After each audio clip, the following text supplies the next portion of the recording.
में आगे बढ़ते हैं। आज से ठीक तीसरे दिन पश्चिम बंगाल में आखिरी राउंड का चुनाव है, लेकिन सियासी तूफान उत्तर प्रदेश की सियासत में मचा हुआ है। 27 की लड़ाई से पहले योगी आदित्यनाथ हिंदुओं को एकजुट करने का दम भर रहे हैं। दूसरी तरफ अखिलेश यादव सियासी रेस में जाति खोज रहे हैं। अखिलेश यादव ने विधानसभा चुनाव में कांग्रेस के साथ मिलकर चुनाव लड़ने का ऐलान भी कर दिया, यानी कि 27 की रेस में दो लड़कों की जोड़ी एक बार फिर साथ साथ होगी।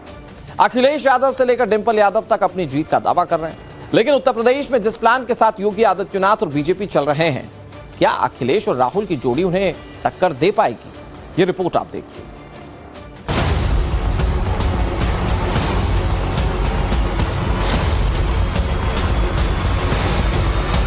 आज यूपी में न कर्फ्यू है न दंगा है, यूपी में अब सब चंगा है।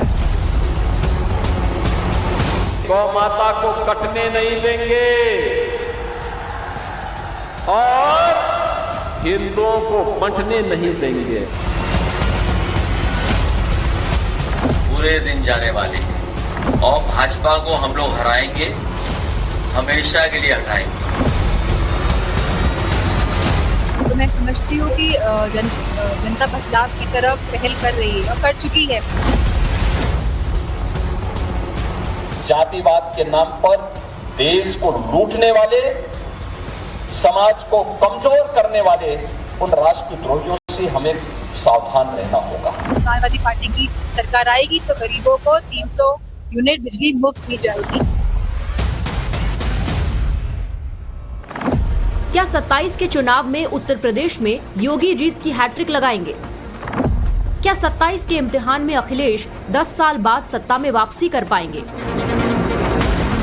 पश्चिम बंगाल में आज से ठीक तीसरे दिन आखिरी फेज का इलेक्शन होना है। 4 मई को 5 राज्यों के नतीजे आ जाएंगे, लेकिन बंगाल की कसौटी पर कसा जा रहा है योगी का यूपी। माना जा रहा है यूपी में 27 की परीक्षा शुरू हो गई है। सवाल 27 के टॉपर का है। सियासी धुरंधर मैदान में उतर चुके हैं। सीएम योगी आदित्यनाथ यूपी से बंगाल तक एक्टिव है। योगी का 27 का एजेंडा बंगाल की जमीन से योगी ने पूरे यूपी को बता दिया। योगी का फोकस पूरे उत्तर प्रदेश और 403 सीट्स पर है। फोकस हिंदू वोट को एकजुट करना है, हिंदू वोट को बंटने नहीं देना है। क्या कांग्रेस रोक पाई? क्या समाजवादी पार्टी रोक पाई? क्या टीएमसी रोक पाएगी? इसकी गारंटी केवल और केवल मोदी जी की ही गारंटी हो सकती है। मोदी है तो मुमकिन है। ये गारंटी केवल बीजेपी दे सकती है कि दंगा नहीं होगा, कर्फ्यू नहीं लगेगा, लेकिन गौ माता को कटने नहीं देंगे और हिंदुओं को बंटने नहीं देंगे। एक्सपर्ट्स कहते हैं कि एक तरफ बंटने नहीं देने की जिद है तो दूसरी तरफ पीडीए वाली बांट। अखिलेश 27 के रण को लेकर बेचैन है। योगी हिंदू वोट जोड़ रहे हैं तो अखिलेश जाति जोड़ रहे हैं। पूर्वांचल के निषाद और राजभर वोटरों को साधने की कोशिश अखिलेश कर चुके हैं। पूर्वांचल के लिए अखिलेश ने राजभर समाज के नेता सीमा राजभर को महिला सभा का राष्ट्रीय अध्यक्ष बनाया है। फूलन देवी की बहन रुक्मणी देवी को महिला सभा का प्रदेश अध्यक्ष बनाया है। इसी जाति कार्ड पर पीडीए के भरोसे अखिलेश बीजेपी को हराने का दम भर रहे हैं। एक खुशखबरी सुनाना चाहता हूं। बुरे दिन जाने वाले हैं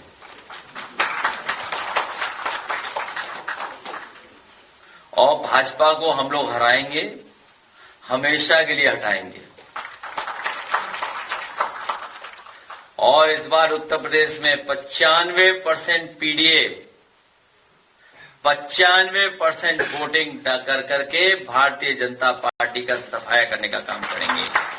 न केवल सफाया हटाएंगे बल्कि रिकॉर्ड बनाने का भी काम करेंगे। 95% पीडीए 95% वोट डाल करके ऐतिहासिक रिकॉर्ड बनाने का काम करेंगे। अखिलेश यादव जाति कार्ड खेल रहे हैं। अपने पीडीए में अखिलेश अब जाट, मुस्लिम और गुर्जर को जोड़ने की जुगत में लगे हुए हैं और सारा जोर लगा है पश्चिम यूपी पर। ये बात भी सच है कि अखिलेश के लिए जितना बड़ा चैलेंज पूर्वांचल है, उससे कहीं बड़ा चैलेंज बन चुका है पश्चिमी उत्तर प्रदेश। जरा देखिए कैसे। यूपी की 403 विधानसभा सीटों में से 136 सीटें पश्चिम यूपी से आती हैं। 26 जिलों में फैली हुई है। पश्चिम यूपी में जाट, गुजर और मुस्लिम वोट जीत हार तय करते हैं। पश्चिम यूपी की 93 सीट बीजेपी के पास है, 35 सीट समाजवादी पार्टी के पास है, 8 सीटें आरएलडी के पास हैं। ये गणित तब का है जब वेस्ट यूपी में जयंत चौधरी अखिलेश के बेस्ट फ्रेंड हुआ करते थे। बावजूद इसके 2022 के विधानसभा चुनाव में समाजवादी पार्टी का 22 जिलों में खाता नहीं खुला था। इस बार तो जयंत भी साथ नहीं, लिहाजा अखिलेश के लिए पश्चिम यूपी का मैदान आसान नहीं लग रहा। इसीलिए अखिलेश का जोर पश्चिमी मैदान पर ज्यादा है। 29 मार्च को अखिलेश यादव दादरी में समाजवादी समता भाईचारा रैली कर चुके हैं। गाजियाबाद में अखिलेश किसानों के साथ संवाद कर रहे हैं, लेकिन योगी आदित्यनाथ जाति के नाम पर बांटने वालों से सावधान रहने की अपील कर रहे हैं। याद करना, अगर अपनी आजादी को, भारत की स्वाधीनता को लंबे समय तक, अनंत काल तक बनाए रखना है और विकसित और आत्मनिर्भर भारत की परिकल्पना को साकार करना है, तो जातिवाद के नाम पर देश को लूटने वाले, समाज को कमजोर करने वाले उन राष्ट्रद्रोहियों से हमें सावधान रहना होगा। अखिलेश यादव 24 के लोकसभा चुनाव के नतीजों की उम्मीदों पर सवार हैं।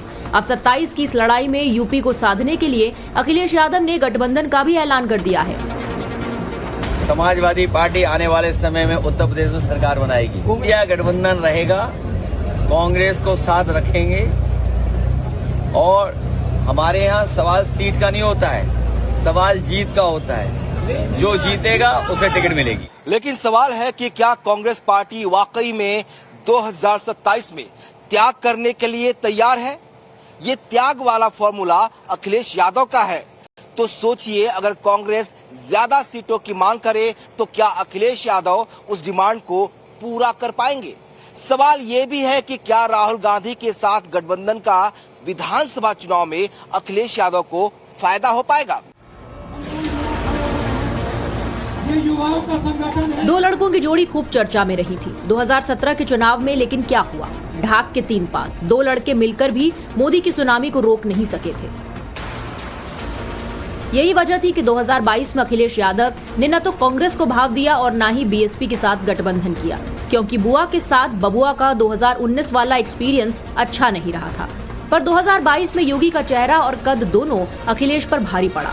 इस बार तो अखिलेश यादव के सामने चुनौती और भी बड़ी है, क्योंकि मुस्लिम वोट के दावेदार में ओवैसी भी हैं, जो अखिलेश की टेंशन बढ़ा रहे हैं। हालांकि दिक्कत बीजेपी के भी कम नहीं है। अब बीजेपी के सहयोगी रामदास आठवले की यूपी में नई मांग को गौर से सुनिए जरा।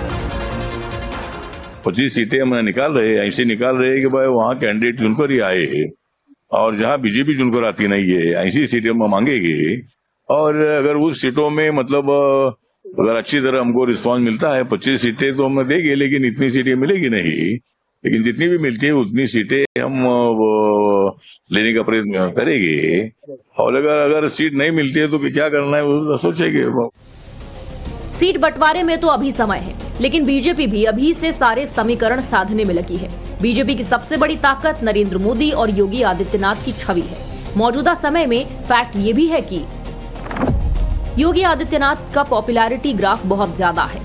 सीएम योगी उत्तर प्रदेश में हिंदुत्ववादी छवि के साथ साथ विकासवादी टोन भी सेट कर रहे हैं। अपराध पर अंकुश लगाकर योगी ने पैन इंडिया लोकप्रियता पाई है। योगी आदित्यनाथ की अगुवाई में यूपी का लॉ एंड ऑर्डर जबरदस्त बदला है और यही वो फैक्टर है जिसकी बदौलत उन्होंने जनता का भरोसा हासिल किया है।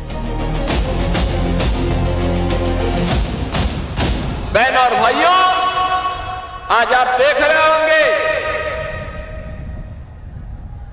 जब उत्तर प्रदेश के अंदर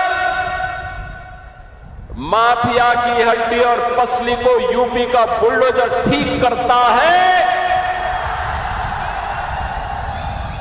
और उसकी संपत्ति को अपने कब्जे में लेकर के गरीबों का आवास बनाती है, तो माफिया राज समाप्त हो जाता है। आज यूपी में न कर्फ्यू है न दंगा है, यूपी में अब सब चंगा है। समाजवादी पार्टी योगी आदित्यनाथ के खिलाफ नैरेटिव सेट करने में लगी है। योगी सरकार के कामकाज पर समाजवादी पार्टी के नेता लगातार सवाल उठा रहे हैं। इसी नैरेटिव के भरोसे अब डिंपल यादव भी जीत की उम्मीद लगाए बैठी है।